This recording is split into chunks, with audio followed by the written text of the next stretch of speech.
प्रति जी कई ऐसे समय होते हैं, दिनचर्या की बात चल रही है तो जैसे व्यक्ति ट्रैवलिंग कर रहा है, उसमें उसको आधे घंटे 1 घंटे लगते हैं या वो भोजन करता है सुबह, दोपहर, शाम को। तो ये एक ऐसे समय होते हैं जबकि सहज रूप से शायद अच्छी साधना की जा सकती है या अच्छा मेडिटेशन किया जा सकता है। इस पे थोड़ा प्रकाश चाहूँगा आपसे। ये तो सबसे अच्छी बात है और यही सबको सीखनी और सिखानी है, विशेषकर यात्राओं में। जी। मैं लाइट हाउस हूँ, मुझसे चारों ओर प्रकाश फैल रहा है। मान लो बाइक पर कोई जा रहा है और उसे आधा घंटा चलना है, तो वो एंजॉय करे अपनी यात्रा को। होता क्या है, जल्दी जाना है, अब तेज चलाना है, तेज चलाने में टेंशन रहती है, ध्यान पूरा ड्राइविंग पर देना पड़ता है। इसको छोड़ दें, आधा घंटा जाना है, मन बना ले, ठीक है 35 मिनट में जाएंगे ना, कोई बात नहीं, एंजॉय करते हैं सुंदर विचारों के साथ।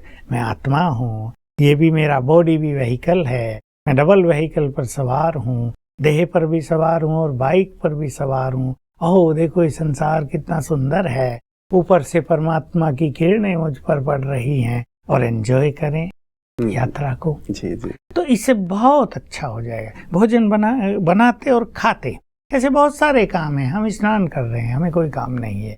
कई लोग तो आधा घंटा लगाते हैं, कई 1 घंटा भी लगा देते हैं। पता नहीं बाथरूम में अखबार पढ़ने लगते हैं, भूल जाते हैं कि मैं बाथरूम में हूँ, बाहर भी आना है क्या। तो ये टाइम भी हम एंजॉय करें। जी नहीं, वो शायद एंजॉय करते हैं 1 घंटे। वो एंजॉय नहीं करते, कहीं और बिजी हो जाते हैं। तो इसकी बहुत जरूरत है। भोजन खा रहे हैं जी।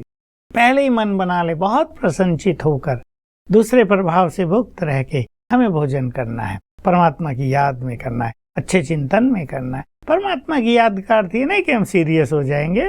कई लोग सीरियस हो जाते हैं, भगवान को याद करना, भाई चुप हो जाओ, बोलना नहीं कोई भी, डीप साइलेंस, वो एक वातावरण सीरियस जैसा हो जाता है। अरे नहीं, शिव बाबा को बुलाओ, हे खुदा दोस्त आ जाओ, हमारे साथ भोजन करो, you are my good friend, चलो हम दोनों भोजन करेंगे। पूछते रहो अच्छा तो लग रहा है ना आज भोजन, मजेदार है या नहीं, या ऐसे ही आ गए भोजन खाने के लिए, अच्छा बना या नहीं बना, मजा आया, बहुत अच्छा, तुम्हारे भंडारे से हम भोजन कर रहे हैं, ये सब तुमने ही तो हमें दिया है, वहाँ हमारा भाग्य, हम खुदा दोस्त के साथ भोजन कर रहे हैं। इस तरह की चिंतन करते हुए, अपने खुदा दोस्त से बात करते हुए भोजन करेंगे तो माहौल में आनंद के वाइब्रेशंस होंगे, और ये आनंद हमारे भोजन को भी सहज पचाएगा, हमारे ब्रेन को बहुत एनर्जेटिक करेगा। इस तरह कुछ अच्छे अच्छे अभ्यास करके ऐसे कार्यों को एंजॉय करना चाहिए जिसमें हमें कुछ बुद्धि ज्यादा लगाने की जरूरत नहीं होती है। परंतु हो यही जाता है आजकल, जो एक बहुत बड़ी समस्या है,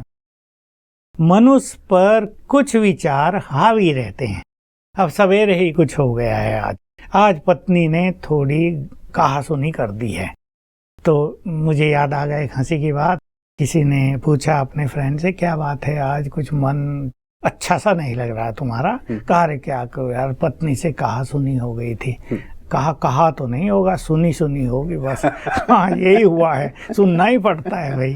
तो अब वो जो छाया रहेगा मन पे, वो हर कर्म में, चाहे वो स्नान करे, चाहे वो भोजन करे, चाहे वो कार में बैठ के जा रहा हो शांति में, वही छाया रहेगा। तो अगर मनुष्य सीख ले कि कोई भी घटना जो हो गई है उसका किसी भी तरह का निगेटिव इफेक्ट हमारे ऊपर न हो, हम अपने वर्तमान को एंजॉय करें। मान लो कार में हम बैठे हैं, ड्राइविंग भी कोई और कर रहा है, हमारे पास बिल्कुल फ्री टाइम है और हमें आधा घंटा लगाकर 1 घंटा लगाकर अपने ऑफिस में जाना है, तो हम बड़ा सुंदर आनंदकारी योग का अभ्यास कर सकते हैं। उसमें हमें लगेगा वाह, हमारा ये 1 घंटा तो बहुत सुंदर तपस्या हो गई, ये तो हमारा फ्री टाइम था, ये तो हमारा एकांत का समय था। लेकिन ये तब होगा जब किसी भी घटना के इफेक्ट से हम परे रहेंगे।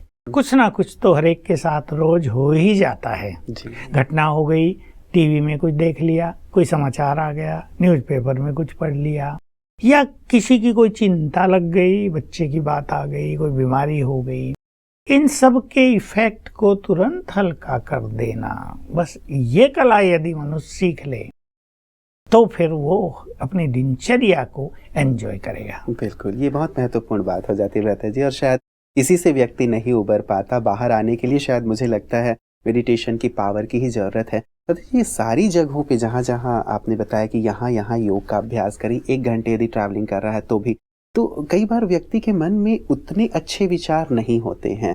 अब वो सोचता है थोड़े से 2-4 विचार, जैसे आपने कहा मास्टर सर्वशक्तिवान हूँ, या मैं महान आत्मा हूँ, या भगवान की संतान हूँ। इतना करने के बाद एक पॉज़ आ जाता है कि अब आगे मैं क्या करूँ? तो फिर आगे ये जो मेडिटेशन है वो कंटिन्यू नहीं रह पाता। क्या कुछ ऐसी चीज़ें हैं बनी हुई, ऑडियो में हो या कुछ इस प्रकार से गाइडेड मेडिटेशन हो, जिससे लोगों को मदद मिल सके? ये जो चिंतन है, सचमुच तो संसार में इसकी ही बहुत कमी हो गई है। मैं ऐसा कह सकता हूँ कि 99.5% लोग अच्छा चिंतन नहीं करते हैं। बिजनेस में हैं तो बिजनेस की चिंता और चिंतन, स्टूडेंट हैं तो पढ़ाई की और कई रिलेशनशिप्स की चिंता और चिंतन उन्हें रहती है। घर में हैं तो अनेक संबंधों में जो चिंताएं बनी रहती हैं, व्यवहारिक परेशानी बनी रहती है, उसका चिंतन और उसकी परेशानियां ये मन पर ज्यादा हावी रहती है। दूसरी एक चीज और हो गई, देखिए mind has got creative energy, लेकिन हो क्या गया, अब 4 घंटे एक मनुष्य टीवी देख रहा है, फिर 2 घंटे वो नेट पे लगा हुआ है, लैपटॉप पे लगा हुआ है, फिर किसी का मोबाइल आ गया है, फोन आ गया है, अभी 5-7 फोन अटेंड कर लिए हैं उसने। इन सब से क्या हुआ, उसकी अपनी क्रिएटिव एनर्जी नष्ट हुई और जो उसने देखा, सुना, पढ़ा, उससे प्रभावित होकर विचार चलते रहते हैं।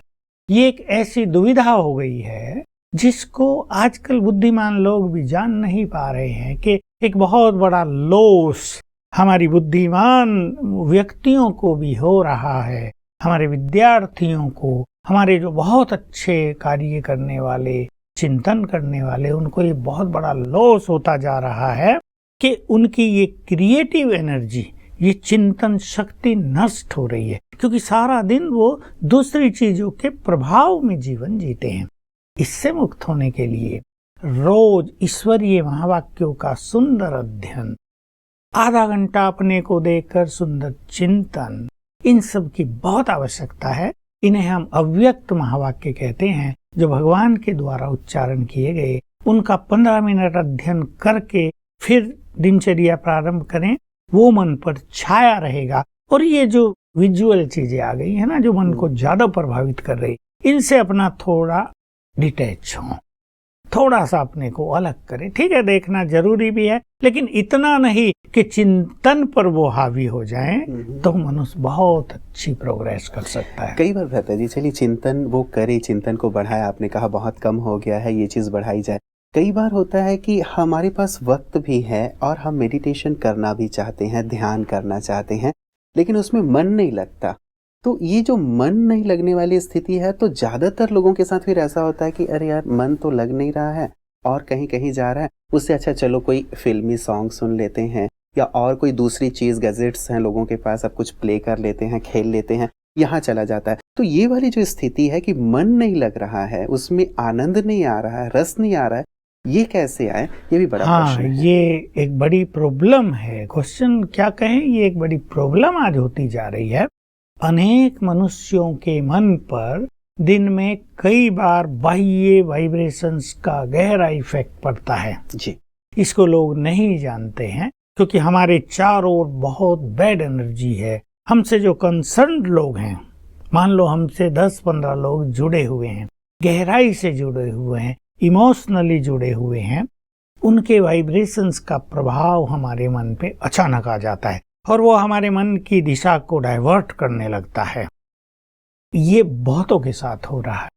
मन एक ही चीज में सदा नहीं लगता है। एक विद्यार्थी है, उसको स्टडी के प्रति अरुचि होगी, बीच बीच में कभी मन नहीं करेगा पढ़ने का, कभी एकाग्रता नहीं होगी, तो फिर वो डेफिनेटली इधर उधर देखेगा, भाई चलो कुछ खेल लो, और नहीं तो चलो वीडियो गेम, मोबाइल में बहुत सारे गेम्स आते हैं, उनमें चलो, नेट खोलो, कुछ करो इधर उधर। फिर उसे ये भूल जाता है कि इससे उसकी शक्तियां नष्ट होती हैं, इससे उसके माइंड बहुत डाइवर्ट होता है। और बड़ी चीज होती है, एक बार विद्यार्थी उसमें लग जाता है, फिर लगा ही रहता है लंबा काल, तो उसकी पढ़ाई में बहुत ज्यादा नुकसान हो जाता है। तो ये जो बाह्य चीजों के इफेक्ट हैं, कुछ प्रकृति की ओर से इफेक्ट हो रहे हैं, कुछ अपने अंदर के ही इफेक्ट बहुत बुरे हो रहे हैं। मनुष्य के अंदर जो वासनाएं बढ़ गई हैं, जिसको मनोवैज्ञानिक कहते हैं, अनकॉन्शियस माइंड से बैड एनर्जी बहुत आ रही है आजकल, हमें ब्रेन को आ रही है, तो वो हमारे ब्रेन की स्थिति को प्रभावित करती रहती है। तो अपने ही अंदर से निकलने वाली निगेटिविटी, बाहर से निगेटिविटी का इफेक्ट, प्रकृति का इफेक्ट, हम अपना ही जो कुछ कर रहे हैं या किसी से हमारा गलत व्यवहार हो गया था कल, उसका इफेक्ट। कई बच्चे इतने सेंसिटिव हैं कि एक घटना हो गई तो कई दिन तक उसके इफेक्ट में रहते हैं। ये सब चीजें मनुष्य के मन की दिशा को बदलती रहती हैं। फिर उसका मेडिटेशन करने को मन नहीं करेगा, ये सत्य बात है। ऐसी बहुत सारी स्थितियां बनती रहती है मनुष्य के मन में। इसके लिए निरंतर साधना के पथ पर हमें अग्रसर रहना पड़ेगा। मतलब मन लगे न लगे, हाँ, लगाना पड़ेगा। कुछ प्रैक्टिस फिक्स करनी पड़ेगी, सवेरे उठ के कुछ अच्छा करना पड़ेगा ताकि मन आनंदित रहे। फिर भी हमें इस चीज के लिए तैयार रहना पड़ेगा कि मन पर भिन्न भिन्न चीजों का इफेक्ट संभव है, उसको भी हमें फेस करना है, उसको पार करना है।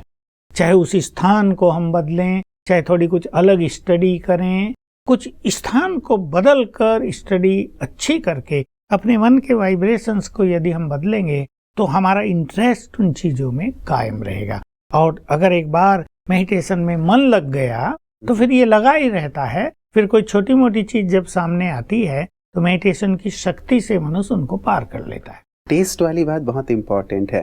मान लीजिए मुझे 1 मास लग गए, 6 मास लग गए, 1 साल लग गए, अब भी टेस्ट नहीं आ रहा है, तो ये टेस्ट तब आता है जब मनुष्य का चित्त एकाग्र होता है।